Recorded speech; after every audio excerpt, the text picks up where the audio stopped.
What's happening? What's up? Hold out your glass because we're about to fill it up. You know, I always said that I would never bow to any corporate sponsor. But hey, rest assured, this ain't corporate.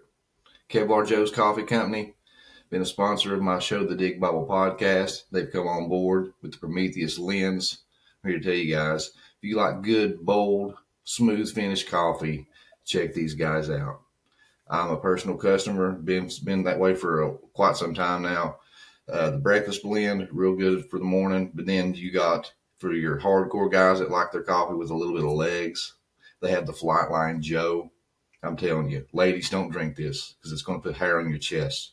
But no, guys, if you want to help sponsor the show, help keep the lights on, go on over to KevlarJoes.com, check out their stuff, and see what blend you like. He's got several to choose from.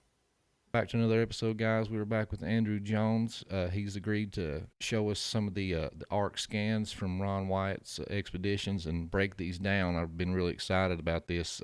I've seen these scans, but of course I'm a layman and just looking at them and seeing what I see. So it's really nice to have somebody with us today that can actually break these down and explain everything to us. So thanks again for coming on with us, Andrew.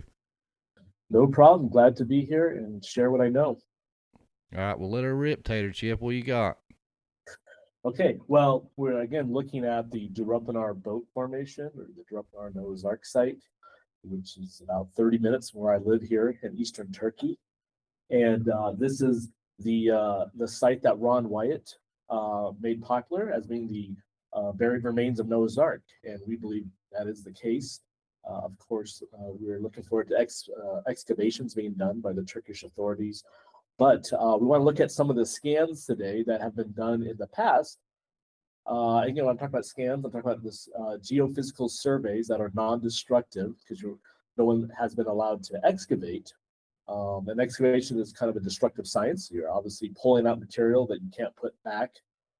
So people have used in different archaeological sites and for oil exploration and others, for construction, geophysical surveys to see what's below the ground. And so we're going to kind of do an overview today from the 1980s onward until this most recently when the Turkish government did some scans. We're going to talk about them, and hopefully this will help show why we believe that there's something there that's man-made and it's the shape of a boat. So, in the 1980s, so we're going to just kind of go in chronological order. And so in the 1980s, Ron Wyatt started his main work on the site. His first visit was in the late 70s, but he didn't do really any geophysical surveys until the mid 1980s when they were doing metal detector scans. And so with the metal detector scans, they were able to see a pattern of metal just within the boat formation. A lot of people who are critics, they basically ignore this. And only one person that I've seen wrote an article that tried to explain why you were finding this pattern inside the boat. I think that was Professor Collins. He co-wrote an article with David Fasold, who at the time had changed his mind, though some have said that before he died, Fasold went back to believing that it was Noah's Ark. But at any rate, they both wrote this paper kind of trying to show that this was a natural formation. And in Fasold's view, it could have been maybe what the ancient people thought was Noah's Ark. They see this boat-shaped rock, he said, and so maybe it was what they claimed was Noah's Ark, and they were visiting it. He was speculating there. But at any rate, in the 1980s, the mid 1980s, Ron Wyatt, and then later with Fasold and others, did do metal detector scans. These scans were showing that there's a pattern, some places every 9 feet, that's only within the boat formation. And so when you go out into the surrounding fields and mud flow, that earth flow that's around it, that jumble of rocks and dirt, you don't find any pattern. And so that got more people interested in the site when they saw this and realizing, hey, maybe there's something here below the ground. And then Ron did extensive GPR work. Back then it was analog, so you had a little printout, this thermal paper that would print out the scans on as they're scanning the object. And he used multiple antennas. So GPR stands for ground penetrating radar. I'm not an expert, but basically it's recording the response of these frequencies that's being sent to the ground, kind of like sonar on a submarine, and it's able then to produce on paper and now digital what is below the ground. Sometimes showing really fine shapes, and other times you have to excavate obviously to figure out what it is. But like archaeologists use this, especially if you can get if you're in an area where you can't excavate yet, they would usually use this to try to find the best spot to excavate or just to see what's below the ground without removing the topsoil. And so again, this is peering below the soil. Now Ron believed that it was showing this the basically the remains of a boat with all the bulkheads and other structures you would find on a wooden ship. And so this was his diagram that he created after his many scans in the mid to late 80s. Then later, actually about the same time, some Turkish scientists came in because this was hitting the news a lot in Turkey and in the West. Ron Wyatt and David Fazlul, they were making the news.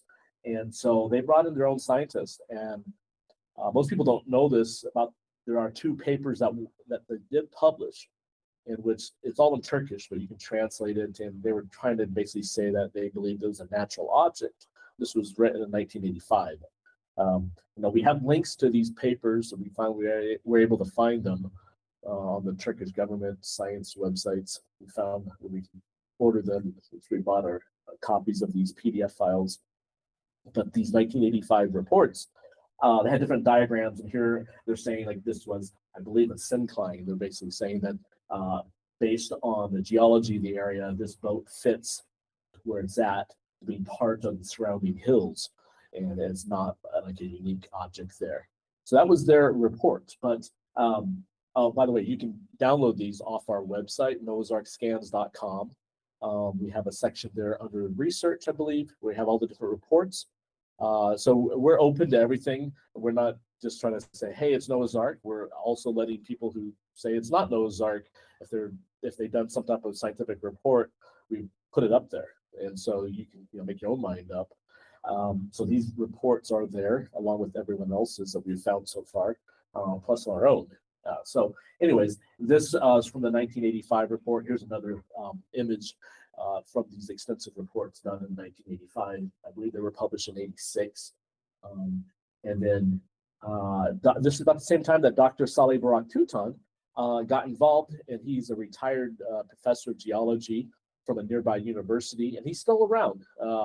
An older guy, but he has done the most work on this site versus anyone else.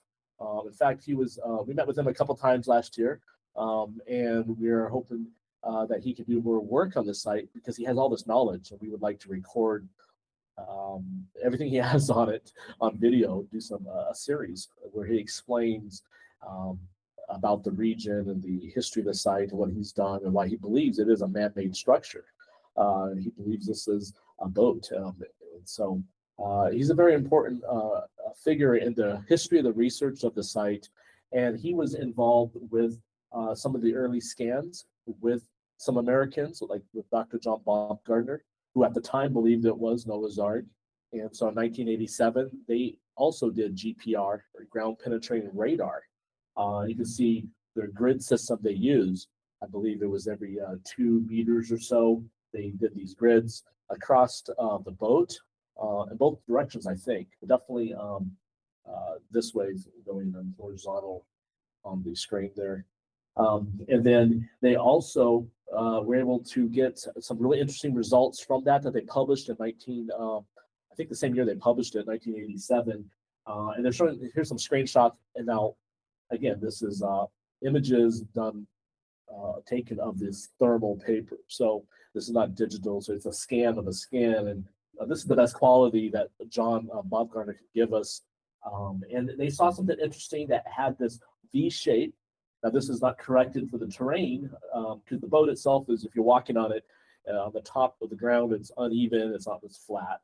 And so, but with the radar, they were showing that there was something there a couple meters below the surface. I want to say 2 to 3 meters, from up to 9 feet, maybe a little shallower. but it was across the whole boat. They were seeing this. So they really wanted to excavate. Of course, no one has done that yet, but they were seeing this this layer of high density materials versus the surrounding soil. It almost looks like beams. Yeah, I mean, again, hard to know what it is, but Yeah. if you think this is Noah's Ark, it could be the remains of the deck, or it could be the beams that supported the deck. We're talking about more about an ancient ship and how it decays later on, but for now, this is some of the results that if this was just a natural rubble of dirt and rock, you would not see this. And so if I go back, this point here, which is the way they did the grid system, this was negative 18 meters from the center line. So right where that arrow and the highlighted red line is, that's where they got this result. So again, and they're seeing this across the site, not just that one area where they scan, not just there, but across the whole site. So each one of these lines produced a scan, and we have this report on our website too. So again, noahsarkscans.com. You will find you can download this and look at it yourself and zoom in and do whatever you want to do with it. This is their official 1987 report about the GPR work that they did. Now, Dr. Dr. Archangel, he is basically the father of Turkish archaeology. And he's called that because a lot of Turkish archaeologists today studied under him. He's no longer around, but he started the whole archaeology program in the country of Turkey. And he's well known for finding, for example, the remains of the Hittite Empire. He proved that the Hittites existed when no one knew who they were. In 1985, I believe it was, or March of 85, Ron Wyatt and David Fazel visited him in his home in Ankara, and he looked over just the basic information, like the photographs and the metal detector scans, and he said, "This is the remains of an ancient ship, and it has to be preserved." We've been telling everyone that since that time that, hey, we need the site preserved because it's slowly decaying away, and I believe the Turks are really interested in doing that. But at any rate, here's a very important archaeologist who, before even the GPR scans were out, was saying that, like, hey, this is the remains of the ship. We need to have this preserved. Now, after the 80s and into the 90s, you still had critics, though. And most of these critics, I would say, did not do any work on the site. They'd either come there and visit there once. No one had a permit to do any work. So these guys would write up articles about what they thought it was. And again, this whole idea that this is a rock formation that's sitting in this valley and that it corresponds to the surrounding hills. And here I'm trying to show that it was a syncline with the same rock type on both sides. And you had other reports coming out showing that, claiming that it was this rock that slid down the mountainside. And then over time, over millions of years, glaciers formed it into a ship shape. Those are what the critics will say about the ship. But no one, like, all this stuff was written before some of the most recent scans were done that disproved these claims. So since the 90s, there's actually, you could say probably since the early 90s or late 80s, there's never been any full-scale work done on the boat, whether it's scans or anything else. And so in 2014, a private individual who's an engineer with training in geophysical work, John Larson from New Zealand, he was able to get a permit to scan the boat. And I was part of the team. I brought in the media guys, and so we filmed the whole thing. If you go to his website, these are just screenshots from his website. But if you go to noahsarkscans.nz or NZ, you can pull up what he's printed and his interpretation of his scans. Now, the most famous thing that came out from his scans was this, from this angle, it looks like I call it a beached whale, but it looks like the hull of a ship. And so he put this out on his website, and then others have put it on YouTube and done interviews about it. And I myself have also, since I was there. and talked to him a lot about it. But on his website here, again, is this a screenshot from his website, but he explained what he believes the remains below are like based on the scans that he did in 2014. He did a total of 13 scans on the site, I believe, and they're all focused in on that boat to see what's under the ground. And so he had, I forget how long the cable was, but it definitely was longer than the boat. The boat itself was, again, 515 feet long, or 300 Egyptian cubits.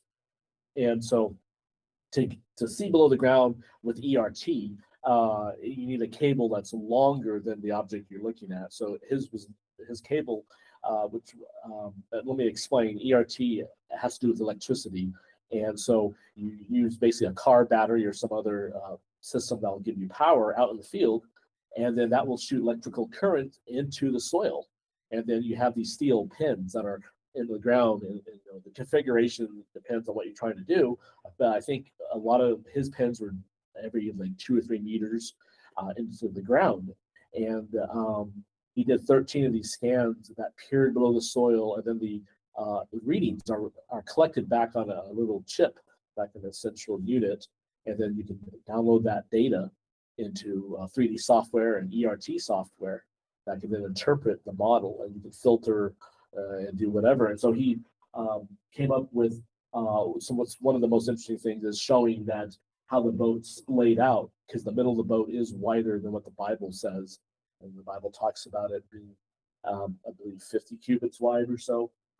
50 cubits. But his measurement, his data is showing that the boat fell apart, just like Ron Wyatt claimed, and what a typical wooden boat does when it sits out or it's buried in the dirt, it starts splaying apart and falling apart. And so that's definitely what he was showing, that if you were to put this middle piece back, this piece that's wider in the middle of the boat formation, you would get exactly in the middle 50 cubits. And so all this information is on his website. Here's a close-up view, a screenshot from his website explaining this.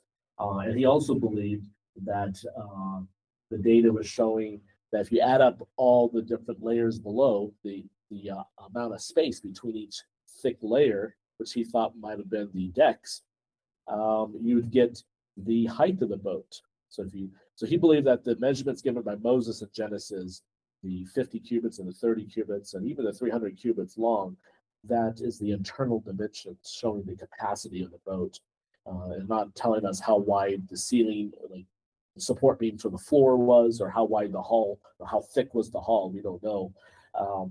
So he believed that the internal measurements matches what the biblical account says, being 30 cubits. When he adds up each of those measurements between the layers, you get 30 cubits. And so that's, again, you read about it on his website.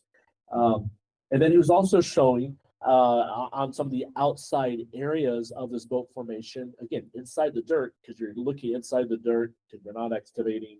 So these scans are showing possible beams, wooden, petrified wood that would be the rib timbers of a boat. And this is on the west side towards the rock. And if I had it, I don't have the slide showing the exact location of this, but they tried to stick some of their steel pins without knowing that this was there into the ground right there, because they were doing the survey line. And the pins wouldn't go in. Like, it was only 2 inches in, I think he said, you hit this hardened layer. And it was about 2 feet wide and 20 feet tall. And so they had to move over past the 2 feet mark, and they were able to stick the pins in. But then when they processed the data, they realized what was the issue, why these pins would not go into the ground right there, is that below the surface is this highly resistive material that looks like you could possibly say a timber, a rib of a ship, petrified rib timber. And so this was, again, really interesting seeing that from his ERT scans. So this got a lot of the Turks interested at the time. So this was 2014 that this was done. And then from that point on, because I was part of the media of that team, I talked to my local contact here at Zafir. I said, hey, let's try to do more. Let's use this data to pursue excavations to do more studies on the boat, and that with a lot of ups and downs, but that's kind of where we've been doing this, what we've been doing since 2014 up till now. And but thankfully in 2022, last November, two Turkish universities announced that they are interested in studying the site and actually came out to the site to pull out material to do initial studies in the laboratories of the rocks and the dirt there, and they want to continue their work. And so this is I would say that probably because of the 2014 scans, because it's made such news, and most people have ran off the boat since the 1990s. It was just there for those who wanted to come, tourist, but no one was really doing any scientific work. Now in 2019, we were able to do GPR scans ourselves. This was filmed by the Discovery's channel, Science Channel. We were here for a whole week. We had a lot of miracles happen with regards to the weather and the team coming together and the finances all happening so that we could do this. And that 1 week we had open to do this in October 2019. And so this work that we did in 2019 showed some really interesting results. And this is on our YouTube channel, and the report is on the NoahsArkScans.com website. And one of the most interesting things, it was showing about 20 feet below the ground, right angles. So in 2019, we were able to have the whole boat scanned. Now, when I say we brought in a team that we hired from America, just random people, a friend, I should say an acquaintance. Let me tell you this story. It was late September of 2019, and I got a random email from someone who had wanted to volunteer and wanted to know like what's the status of the work on Noah's Ark. Are we going to do anything? And I mentioned, because we had just talked to some Turkish scientists, that we have the possibility to do geophysical work, radar and other type of scans. And so this guy said, well, hey, a friend of mine is a VP of this company, and they do heritage preservation projects. They use GPR, they use LiDAR, like laser, to make a 3D model of a site to know, what it's like and to preserve it for the future. And so anyways, we got excited. And so that was late September. And then we did the scans, I believe, the third week of October. So within that 2-week period, we were able to get contracts signed, get tickets bought, fundraise, $25,000 plus, and get all this done. And then the weather just happened to work out great for us, because the week before this team showed up, it was rainy. And we're like, oh no, you can't use GPR when it's raining. The results, it can't penetrate as deep when it's wet. So you need dry soil. And so we prayed, and when the team got here, like the day they showed up and they started the work the next day, crystal clear weather, and some of the clearest weather we've ever seen. From the boat site, you can look out and see in the distance Armenia on the other side of Mount Ararat, many miles away. And that whole week, Monday to Thursday, no rain until they got all the work done. And Friday, they had a free day to visit around and do some touristy things, and it rained that day. So God had it all planned out for them to do the work. Amazing. But and then we took the data and we handed it off to a third party in the United States.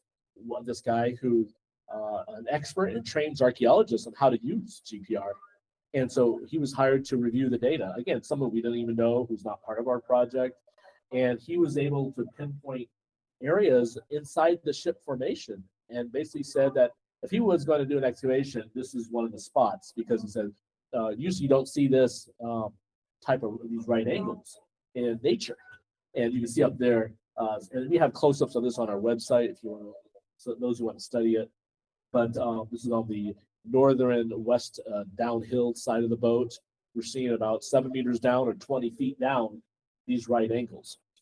And so that got him interested. Now on the other side of where we found these, on the eastern side of that downhill north end of the boat, we're also seeing parallel lines. Here's a straight down view of this initial, where we're seeing some of these right angles, this angular structure at the bottom end of the boat, the northwestern end.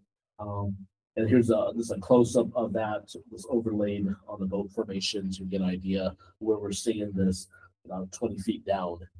But we also were finding right angles, some parallel lines here. I'm sorry, we're also seeing parallel lines, some of it showing right angles. And this was about 8 to 9 feet down, about 3 meters. And I don't have it in the slide in this one.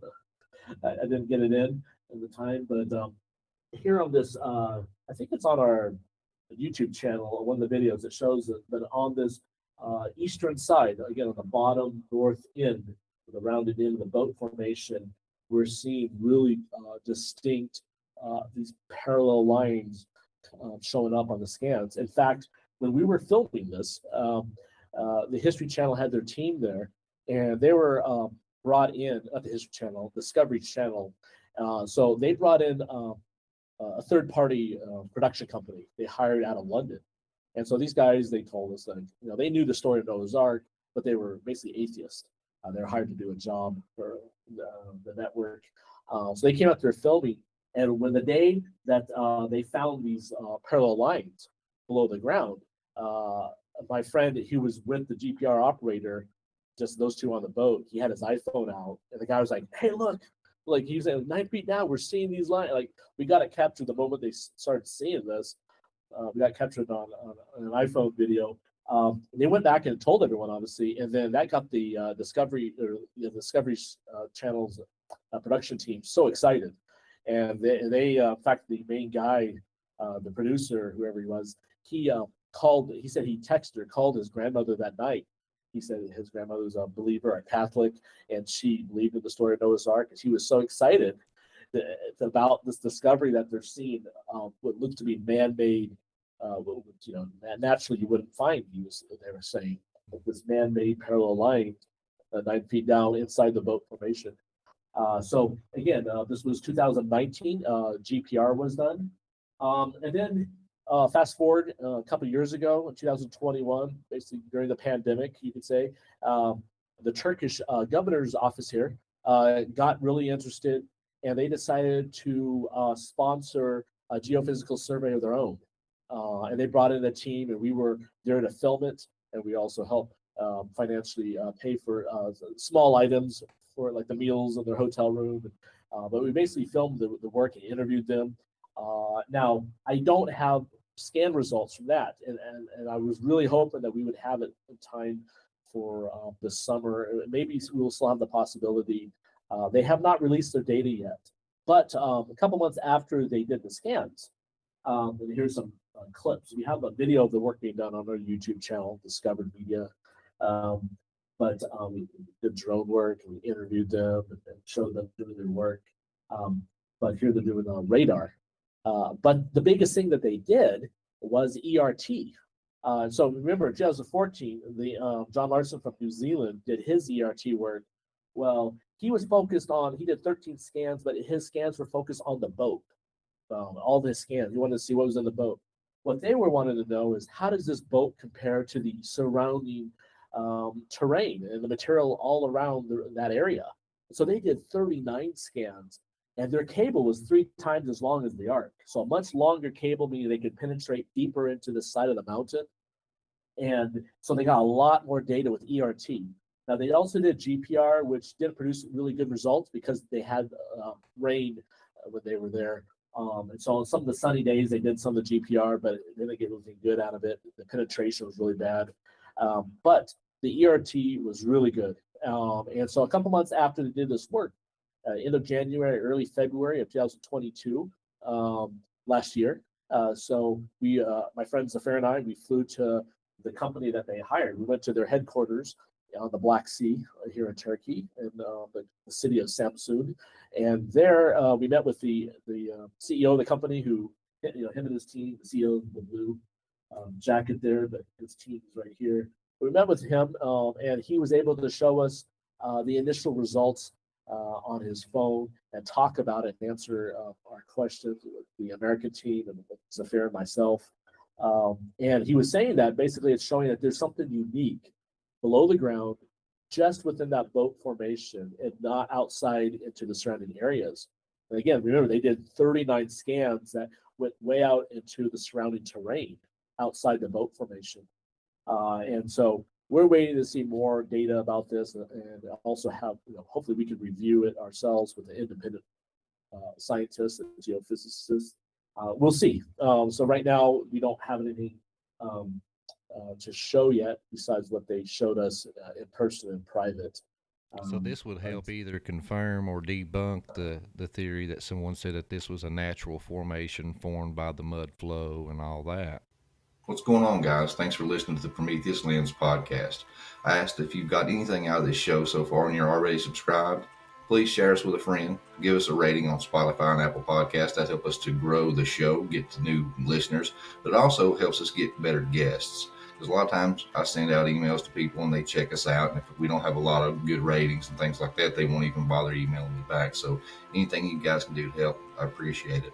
And if you're not a member of our members only group, I encourage you to do so. There's a lot of extra content on there. You get early access to episodes, private chats, early access to episodes, members only videos and episodes. It's a great community. Join the band of brothers on this hero's journey. Exactly. And in fact, I think I have a graphic. Here's this funny face there, but here is our team there. In fact, I was going to get to that after I talk about Sally, because Sally, who's been studying this, again, I mentioned him. This is a photo from last year. And there's the boat right over there. And so he's been studying this since, as I said, 1985. And being a geologist, he understands how geology affects the region there. He's not an archaeologist, but again, you're dealing with, as he said, you need a multi-disciplined team, sedimentologists, geologists, archaeologists, and others. And the reason why is because he said, if he believes this is the boat of Noah, and it's been sitting there for thousands of years. To interpret what you see, you have to understand the geology around it. Like, how did it get here? How did the forces around it, the natural forces, whether it's rain or the mud or the dirt, how did it affect the decaying remains of the boat? So you can't just say, I need an archaeologist here to excavate. This would be the oldest man-made object. So he believes that you need all of these scientists involved. Now, as a geologist, he says you can't interpret this site as a natural formation the way that those critics have. It's not a syncline. It's not this rock that came down from the mountain. I was going to show a graphic. I think I have it here. So this is, for example, this is a graphic from him, from one of his reports that's on our website. You can download. It's in Turkish, but I can just point out some things I highlighted on the screen here, the green arrow, the green circle. So this is the valley floor. It's full of mud all the way up to what you see today. So these would be the hills, like the visitor center, and the Uzungeli village is over there. That's the west side. The east side's over here. And it goes up this mountain or this hill. And then you have this valley that's full of material, dirt and rocks. But on the very top, floating on the surface, is this boat formation. But it does have a rock in the middle of it. So the critics have pointed out, saying, oh, that rock, that's part of this basement rock, because it's similar. It's made from, it's like a limestone type rock, and you see it on either side. And so they assume that this rock would, like it popped up out of the ground, but come from the base down here at the bottom, the basement rock from the mountainside and point up. Solly pointed out to me, said, look, there's nothing in geology that would do that. You can't have this column of rock hundreds of feet, like a pillar coming up all the way to the top, being exposed and causing a boat formation. So he said, based on his understanding of geology and studying the site, this rock is floating in the middle of the boat. It's not part of the surrounding area. It came down with the boat. It either rolled into the middle where it's at, but it was not where it's at today. It came down with the boat. And this was his interpretation. Now, he didn't know anything about the 2021 scans. He didn't see the results. But I've always been interested in that rock because critics always use it against the site. So I asked the Turkish scientist who did the 2021 scans, is based on his ERT scans. Remember, they did 39 of these scans all the way out into the mud flow and 1,500 meters long cable, or 500 meter long cable. It was 1,500 feet, so 3 times as long as the boat. And so they went really deep into the mountainside. So I asked them, what does the scans show about this rock? He said, oh, it's floating there. It's a big boulder, but it's not part of, it doesn't go down to the basement rock. It doesn't connect to the mountain. And so here's the guy independently verifying what Dr. Salih Barak Tutan's showing, and which to me was exciting because, again, it shows that this is not, because some of the critics, and I think I have a graphic coming up, will say that this whole thing is one big rock and it came down from above, higher up on the mountainside, and then sat here. And then they say glaciers over millions of years formed this streamlined boat formation. But we're not seeing that. The scans are showing that there are layers below the ground, a mix of dirt and rock. It is not a solid rock, limestone rock that's just the shape of a boat, like some people are claiming. So that big Now, rock, is that hump that you see in the center? yeah, let me. Wow, Because I if remember I I've were to seen go, that hump, and I've always wondered, what it's was up with beside that. that hump. So the hump itself might be part of that, but the hump, like when you're walking on it, is dirt and grass and shrubs. But just on the southern uphill end of the hump is where the exposed rock itself is. That's exposed to see and sit on it. Now I don't have. I should have put another slide of an aerial photograph. I have to go all the way back to the start of the slideshow. But maybe at the end I'll go back to that so we can look at the drone photo of the site and point out the rock. Now talking about, we're kind of wrapping up here, but talking about how an ancient boat decays. You hear these stories about a perfectly preserved boat up on this volcano Ararat, which is about 17 miles north of where we're at. And so people, 50 years ago, 100 years ago, they said, oh, the boat is preserved up there. It's this barge shape, or it's in 2 or 3 pieces. But basically, you have a preserved boat sitting on this outside edge or inside a glacier. That's glacier grinds down stuff. None of it made sense. But if you look at an archaeology and compare how wooden boats decay over time, now these are more recent ones, and smaller boats. They're not 515 feet long. But like this was a Viking royal burial ship. They're buried in the ground, not in the water. This was in southeast England, I believe. This is called the Sutton Hoo. If you go to the British Museum, you can see the artifacts. A really spectacular find. They buried somebody in there with a lot of treasures. But when they excavated it about 100 years ago, they uncovered the imprint or the shape of the ship, because all the beams had rotted, all the hull had rotted, and it left thousands of rivets in the side. So the iron metal rivets were still there. The shape was there, but the beams had gone away. Now on this ship that we believe is Noah's Ark, we're seeing thick layers of highly resistant material with the GPR, right angles, and the ERT. So it's suggesting that it didn't just rot away like Noah's Ark, but we're having possible petrified wood. Again, we need to excavate the site. And now here's an example. Now a friend did this on Facebook, put this together, so I can't claim credit for this, but it shows on the left side different types of ships that most of this is on the water, except for the last this one. But these were all decaying wooden boats, and how they kind of fall apart, splay out. The hull gets deformed, and you see the shape of the boat. And then over on the right side, you see the Drupanar boat formation. And so this is kind of what you would expect with the boat decaying in the material around it, the soil and the rocks, that now it almost becomes part of the mountainside.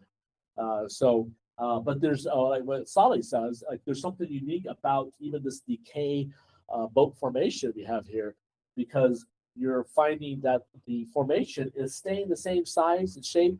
It hasn't like fallen out further, and it hasn't gotten longer since we started taking photographs of this over 60 years ago.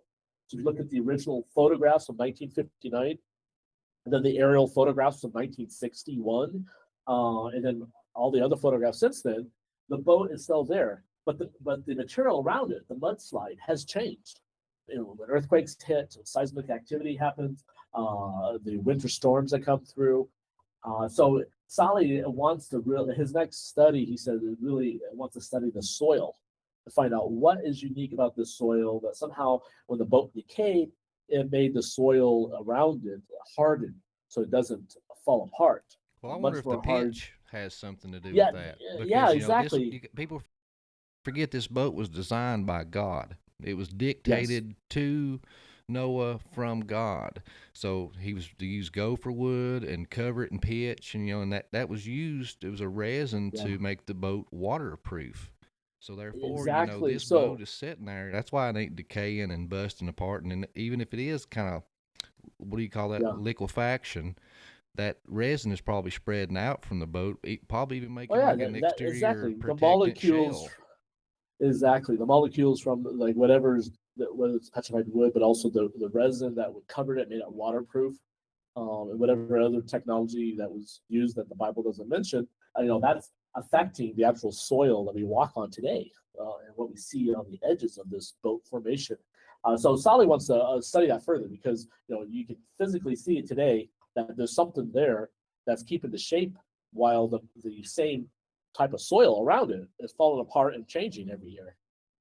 So, anyways, this is a good graphic. Now, this was a really good quote. So, Dr. William Shea, who's no longer with us, but he wrote an article in 1976 before he even visited the site. He was reviewing some of the photographs of another geologist. So, he was an archaeologist, a biblical scholar. But Dr. Burdick, who visited the site with Earl Cummings, and I believe it was 1972 or 73. They went to the site, and then in a creation journal, scientific journal by Creation Group, they published two articles. Dr. Burdick's article, and both these articles are on our website. But his article, this was in '76 that they published it. He was basically saying, he walked on it. He thinks it's he thought at that time it was a clay up push that this thing showed up and is hardened clay. That was his reason to how you got a boat formation there. Dr. Shea was saying, hey, look, this is his like summary of his article, saying, hey, we have this boat formation that's almost the exact length. Now we know it is an exact length given in the Bible, but at that time they didn't measure it. He was not on site. He's writing this article back in America. But he was saying if they found this exact same shape on the big mountain that everyone had always been focused in on, Mount Ararat. So all these groups have been going up there for many years trying to find the ark. He said if they had found this exact same shape up there, it would be a different story. Like people would herald this as Noah's Ark instead of just forgetting about it. This was the middle 1970s. And so then a couple years later, Ron White showed up and did his first trip. And then he contacted Dr. Shea, and they did collaborate. Dr. Shea wrote up a couple more articles with Ron's data about it. But I think this is a really key quote about this, because you think of all the hundreds of thousands, probably millions of dollars that has been spent by different creation groups or individuals looking for Noah's Ark, especially on Mount Ararat, but even other mountains. If all that energy and time and money was spent to focus on this site, all this work could have been done a long time ago, I think. And so here we are in 2023, and we're looking at what the Turks will be doing, and hopefully, their data will help support what the scans show. And they do want to do their own scans too, so we're always doing scans, but they want to get past that and do core drilling.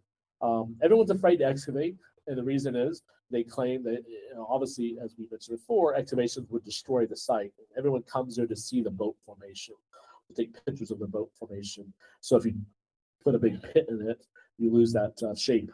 But someone suggested maybe they could tunnel in from the east side. The site is further away from the visitor center, so you wouldn't see it, but they could then see what's below the ground. Obviously, core drilling too would help. So now, obviously, tunneling horizontally is not a typical archaeological method, because they want to see the stratigraphy by going straight down. But at any rate, that's where we're at today with the work, and so we're hoping to be able to team up with these two universities and help them out. In fact, we've had 3 meetings so far this year with the local university about how we can help them, and we'll have more news about that in a week or two. Right now, again, it's a holiday here in Turkey, and so as soon as Bayram is finished and this holiday, they will get back to work, and we can meet with them again to finalize our involvement. We'll let everybody know how they can get involved. But the scans, I believe, definitely show that it's not a solid rock that's from the local area.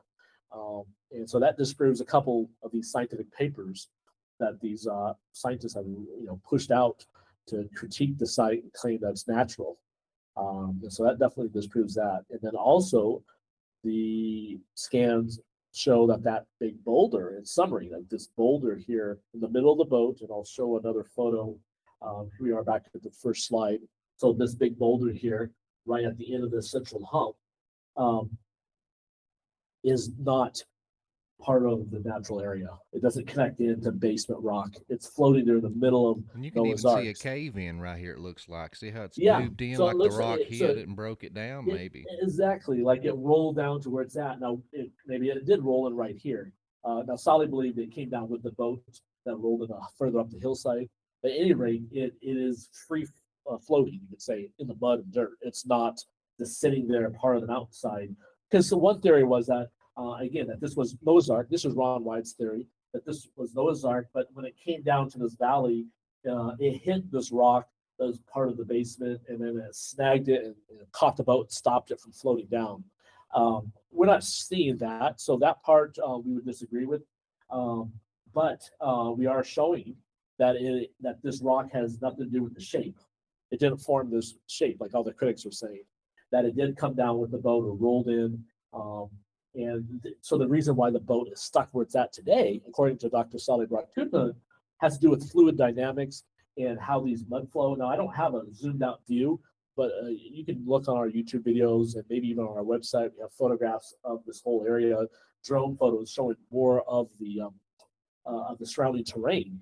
But what it shows is that the mud flow uphill, this pointed in is uphill, so that's the southern side, that the mud's coming down. We have two regions, one straight up south of here and then one to the southeast. And it's all coming down and converging on this valley where the boat is today.